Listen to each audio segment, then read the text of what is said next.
Hello అండి. Welcome to Telugu UPSC గురు. ఈరోజు మనము రేర్ ఎర్త్ ఎలిమెంట్స్ గురించి మాట్లాడుకోబోతున్నాము. ఈ టాపిక్ చాలా ఇంపార్టెంట్. మనకి కరెంట్ అఫైర్స్‌లో ఈ టాపిక్ చాలా ఇప్పుడు వస్తూనే ఉంది. కాబట్టి డెఫినిట్‌గా ఈ వీడియో పూర్తిగా చూడండి. మీ అండర్‌స్టాండింగ్ ఏంటి? మీ క్వెషన్స్ ఏంటి? లేదా ఈ వీడియో మీకు నిజంగా హెల్ప్‌ఫుల్‌గా ఉందా? లేదా? అన్నది మీరు కామెంట్స్‌లో ప్లీజ్ నాకు చెప్పండి. మళ్ళీ మనము డైలీ ఎంసీక్యూ ప్రాక్టీస్ అనేది ఒకటి స్టార్ట్ చేశాము. ప్రతిరోజు జస్ట్ 3-5 క్వెషన్స్ నేను ఛానెల్‌లో పెడుతూ ఉంటాను. మీరు ఆ క్వెషన్స్ రోజు ప్రాక్టీస్ చేయండి. ఆ క్వెషన్స్‌లో ఏ టాపిక్‌నైతే మనం డిస్కస్ చేసుకుంటున్నామో, ఆ టాపిక్ పైన కొంచెం మీకు కమాండ్ అనేది ఉండాలి. ఎందుకంటే ఇంపార్టెంట్ టాపిక్స్ కరెంట్ అఫైర్స్‌కి రిలేటెడ్ కావచ్చు, స్టాటిక్‌కి కావచ్చు, ఇంపార్టెంట్ టాపిక్స్‌కి సంబంధించి నేను కొన్ని క్వెషన్స్ ఎంసీక్యూస్ ఫార్మాట్‌లో పెడతాను. సో, అది మీకు ప్రిలిమ్స్‌కి చాలా హెల్ప్‌ఫుల్‌గా ఉంటుంది. Right? So, rare earth elements గురించి అసలు కాంటెంట్ ఏంటో చూద్దాం. అసలు ఈ రేర్ ఎర్త్ ఎలిమెంట్స్ అంటే ఏంటి? మన పీరియాడిక్ టేబుల్‌లో గ్రూప్ 3లో 17 మెటల్స్ వీటిని మనము రేర్ ఎర్త్ ఎలిమెంట్స్ అంటాం. రైట్? ఒకటి స్కాండియం, ఇంకొకటి యట్రియం, ఇంకొకటి ఇక్కడ 15 లాంథనైడ్స్ ఉన్నాయండి. అవన్నీ కూడా రేర్ ఎర్త్ ఎలిమెంట్స్ కిందకొస్తాయన్నమాట. ఈ 15 లాంథనైడ్స్ ఏంటో చూద్దాము. Lanthanum, cerium, praseodymium, neodymium, promethium, samarium, europium, gadolinium, terbium, dysprosium, holmium, erbium, thulium, ytterbium and lutetium. ఇవన్నీ కూడా మనకి రేర్ ఎర్త్ ఎలిమెంట్స్ కిందకొస్తాయి. మన దగ్గర 17 మెటల్స్ ఉన్నాయండి.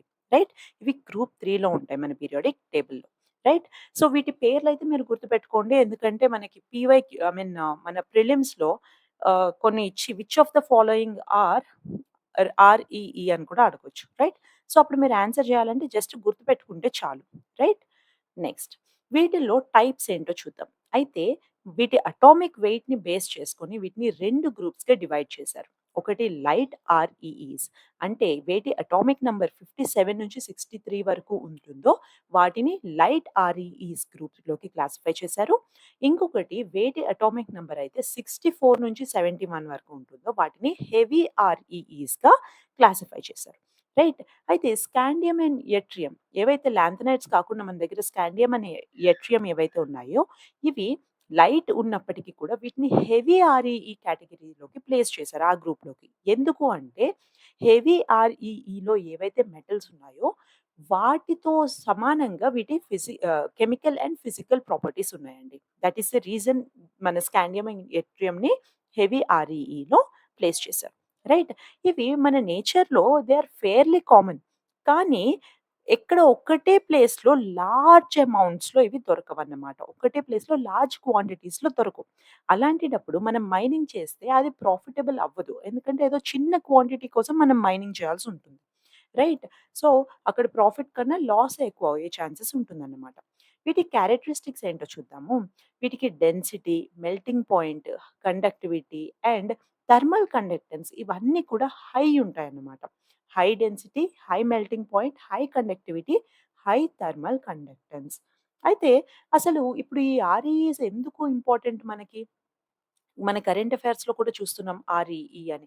అసలు ఇది ఎందుకు ఇంపార్టెంట్ అంటే మన ఫ్యూచరిస్టిక్ టెక్నాలజీ కోసము ఇది చాలా ఇంపార్టెంట్ అన్నమాట. అయితే ఇండియా ప్లేస్ ఏంటో చూద్దాం ఆర్ఈఈ విషయంలో. రైట్? ఇండియా వచ్చేసి వరల్డ్‌లోనే ఫిఫ్త్ లార్జెస్ట్ రిసోర్సెస్ మన దగ్గర ఉన్నాయండి ఆర్ఈఈకి సంబంధించి. రైట్? ఇవి ప్రైమరీలీ మోనోజైట్ మినరల్స్‌లో ఉన్నాయన్నమాట. రైట్? అయితే మన దగ్గర ఉన్నది 2 గ్రూప్స్ డిస్కస్ చేసుకున్నాం కదా! అందులో లైట్ రేర్ ఎర్త్ ఎలిమెంట్స్ మన దగ్గర ఎక్కువ శాతం అవున్నాయి. హెవీ రేర్ ఎర్త్ ఎలిమెంట్స్ ఉన్నప్పటికీ కూడా అవి చాలా మినిమల్ క్వాంటిటీస్‌లో ఉన్నాయి. అండ్ అవి ఎక్స్ట్రాక్ట్ చేసే విధంగా లేదన్నమాట. ఎందుకంటే మినిమల్ క్వాంటిటీస్‌లో ఉన్నాయి కాబట్టి. రైట్? సో, మన దగ్గర లైట్ రేర్ ఎర్త్ ఎలిమెంట్స్ ఎక్కువ శాతంలో ఉందన్నమాట. రైట్? నెక్స్ట్ వీటి అప్లికేషన్స్ ఏంటో చూద్దాం. అయితే దీనికి మ్యాగ్నెటిక్ ప్రాపర్టీస్ అనేది చాలా హై ఉందండి. ఓకే. ఇవి 230 డిగ్రీస్ సెల్సియస్ టెంపరేచర్‌ని కూడా విత్‌స్టాండ్ చేయగలుగుతాయన్నమాట. రైట్? సో, వీటిని మన యాంటీ లాక్ బ్రేక్స్ ఆటోమొబైల్స్‌లో యాంటీ లాక్ బ్రేక్స్ కింద, అలాగే కంప్యూటర్ హార్డ్ డిస్క్ డ్రైవ్స్‌లో, సీడీ రామ్స్‌లో, డిజిటల్ కెమెరాస్‌లో యూజ్ చేస్తారు. Right? So, power steering, electric windows, power seats, audio speakers ఇలా ఆటోమేటివ్ సబ్‌స్టెన్సెస్‌లో కూడా వీటిని సబ్ సిస్టమ్స్‌లో కూడా వీటిని యూజ్ చేస్తారు. తర్వాత ఎలక్ట్రానిక్స్ అండ్ డిస్‌ప్లేస్‌లో ఎలా యూజ్ చేస్తారో చూద్దాం. మన స్మార్ట్ ఫోన్స్‌లో, హార్డ్ డిస్క్‌లో digital cameras, fluorescent and light emitting diode lights, computer monitors and electronic displays ఇలా హై టెక్నాలజీ డివైసెస్ అన్నిటిలో కూడా వీటిని యూజ్ చేస్తారు. రైట్? తర్వాత ఫైబర్ ఆప్టిక్ కేబుల్స్‌లో, లేజర్ రిపీటర్స్‌లో కూడా వీటిని యూజ్ చేస్తారు. తర్వాత విండ్ టర్బైన్స్, ఎలక్ట్రిక్ వెహికల్స్ ఇలా గ్రీన్ టెక్నాలజీకి సంబంధించిన వాటిలో కూడా మన ఆర్‌ఈఈ చాలా ఇంపార్టెంట్ అన్నమాట. తర్వాత మన పెట్రోలియం రిఫైనింగ్ ప్రాసెస్‌లో క్యాటలిస్ట్‌గా లాంథనమ్‌ని యూజ్ చేస్తారన్నమాట. ఓకే. సో, లాంథనమ్ ఏదైతే ఉందో పెట్రోలియం రిఫైనింగ్ ప్రాసెస్‌లో దాన్ని క్యాటలిస్ట్‌గా వాడడం వల్ల మన ఆర్‌ఈఈ చాలా ఇంపార్టెంట్. రైట్? తర్వాత గ్లాస్ ఇండస్ట్రీకి సంబంధించి మనం ఇందాకడ మన ఎంసీక్యూస్ డైలీ ఎంసీక్యూ ప్రాక్టీస్‌లో గ్లాస్ ఇండస్ట్రీకి సంబంధించి ఒక క్వెషన్ వచ్చింది. ఒకసారి ఆ వీడియో కూడా చూడండి. రైట్. సో, ఇందులో గ్లాస్ పాలిష్ చేయడానికి యూజ్ చేస్తారు. అట్ ద సేమ్ టైమ్ మనకి ఈ గ్లాస్‌కి ఒక కలర్ కావచ్చు, అలాగే ఆప్టికల్ ప్రాపర్టీస్‌ని ప్రొవైడ్ చేయడం కోసము మన ఆర్‌ఈఈస్‌ని అడిటివ్‌గా యూజ్ చేస్తారన్నమాట. రైట్. తర్వాత సీరియం ఏదైతే ఉందో అది వాటర్ ప్యూరిఫైయర్స్‌లో యూజ్ అవుతుంది. తర్వాత మనకి ఎంఆర్ఐస్, స్కాల్పెల్స్ అలాగే నాన్ ఇరిటేటింగ్ యాంటీసెప్టిక్ డ్రెస్సింగ్. ఇలా advance medical technologies like MRIs, laser స్కాల్పెల్స్‌లో మన ఆర్ఈఈస్‌ని యూజ్ చేస్తారు. అంతేకాదు క్యాన్సర్ డ్రగ్స్‌లో కూడా వీటిని యూజ్ చేస్తున్నారు. రైట్? అయితే satellite communication, guidance systems, aircraft structures ఇలా డిఫెన్స్ అండ్ స్పేస్ టెక్నాలజీలో కూడా ఆర్ఈఈ యూజ్ అవుతుంది. రైట్? అయితే సిరియం, లాంథనమ్, నియోడిమియం, ప్రెసియోడిమియం ఈటిని ఈ మిక్స్డ్ ఆక్సైడ్‌ని మిస్ట్ మెటల్ అంటారండి. దీన్ని స్టీల్ మేకింగ్‌లో యూజ్ చేస్తారు. ఎందుకు అంటే ఇంప్యూరిటీస్ రిమూవ్ చేయడం కోసము దీన్ని యూజ్ చేస్తారన్నమాట. రైట్? అయితే ఇప్పుడు చూసాం దీనికి చాలా యూజెస్ అయితే చాలా ఉన్నాయి. అప్లికేషన్స్ చాలా బావున్నాయి. వీటిని అడ్వాన్స్డ్ టెక్నాలజీలో ఏ లెవెల్‌లో యూజ్ చేస్తున్నారో మనము చూసాం. రైట్? అయితే ఎటువంటి ఛాలెంజెస్ లేకుండా ఉందా అంటే అస్సలు కాదు. ఛాలెంజెస్ ఏంటో చూద్దాం. రైట్? అయితే రేర్ ఎర్త్ డైలమా అని ఒకటుంది. అసలదేంటో చూద్దాం. రైట్? ఈ రేర్ ఎర్త్ ఎలిమెంట్స్‌ని ఎక్స్ట్రాక్ట్ చేస్తున్నాం. ఎందుకు? గ్రీన్ అండ్ అడ్వాన్స్డ్ టెక్నాలజీస్ కోసం. రైట్? వీటి వల్ల సీరియస్ ఎన్వైర్న్మెంటల్ కాస్ట్ కూడా ఉన్నాయండి. రైట్? సో, వీటిని జనరేట్ చేయడం కోసము జనరేట్ చేసే ప్రాసెస్‌లో వీటిని మైనింగ్ చేస్తాం కదా! ఆ ప్రాసెస్‌లో చాలా క్వాంటిటీస్ ఆఫ్ టాక్సిక్ వేస్ట్ అనేది జనరేట్ అవుతుంది. దీనివల్ల ఎయిర్, వాటర్ అండ్ సాయిల్ 3 కూడా పొల్యూట్ అవుతున్నాయన్నమాట. అయితే ఒకటి చూడండి. ఒక్క ton of rare earth elements మనం ప్రొడ్యూస్ చేయాలి అంటే 2000 టన్స్ ఆఫ్ టాక్సిక్ వేస్ట్ అనేది జనరేట్ అవుతుంది. అంటే మనకొచ్చేది ఒక టన్ అంటే దానివల్ల 2000 టన్‌ల వేస్ట్ అనేది ప్రొడ్యూస్ అవుతుంది. అది కూడా వేస్ట్ కాదు టాక్సిక్ వేస్ట్. రైట్?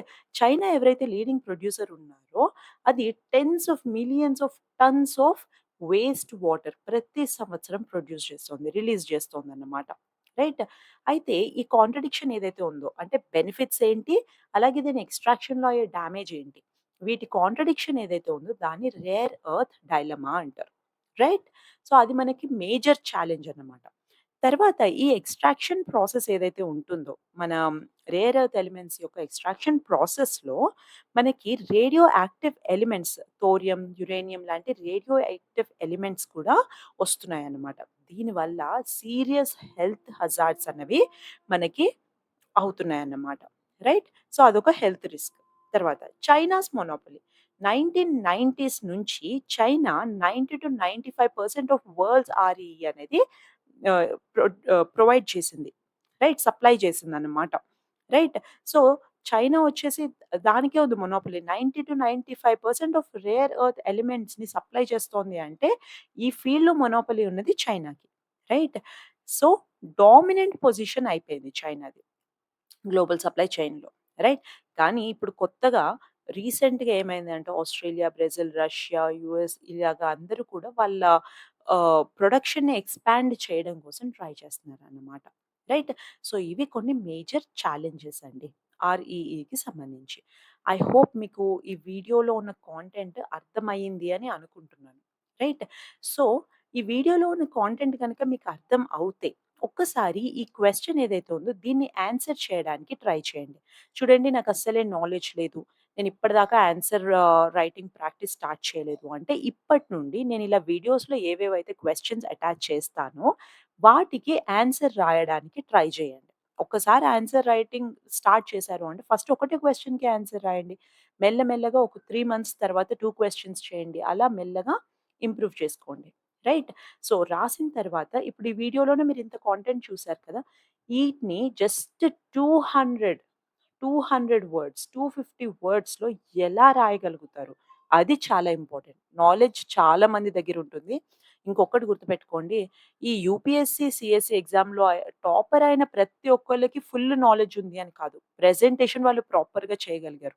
అంతకన్నా నాలెడ్జ్ ఎక్కువున్న వాళ్ళు చాలా మందున్నారు. కానీ ఆన్సర్ రైటింగ్ స్కిల్స్ అన్నవి వీళ్ళకి ఎక్కువుంది కాబట్టి వీళ్ళు క్లియర్ చేయగలిగారు. ఐయామ్ నాట్ సేయింగ్ వీళ్ళకి అసలే నాలెడ్జ్ లేదు అని. నాలెడ్జ్ ఉంది కాబట్టే ఆన్సర్ రాయగలిగారు వాళ్ళు. కానీ అంతకన్నా బెటర్‌గా అండర్‌స్టాండింగ్ ఉంది, నాలెడ్జ్ ఉన్న వాళ్ళు ఉన్నారు. కానీ ప్రెజెంట్ చేయలేకపోవడం వల్ల క్లియర్ చేయలేకపోయారు. రైట్? కాబట్టి ప్రతిరోజు ఇలా ఒక క్వెషన్ ఇస్తాను. దానికి సంబంధించి ఒక్క ఆన్సర్ మీరు 200-250 వర్డ్స్‌లో రాయండి. ఓకే?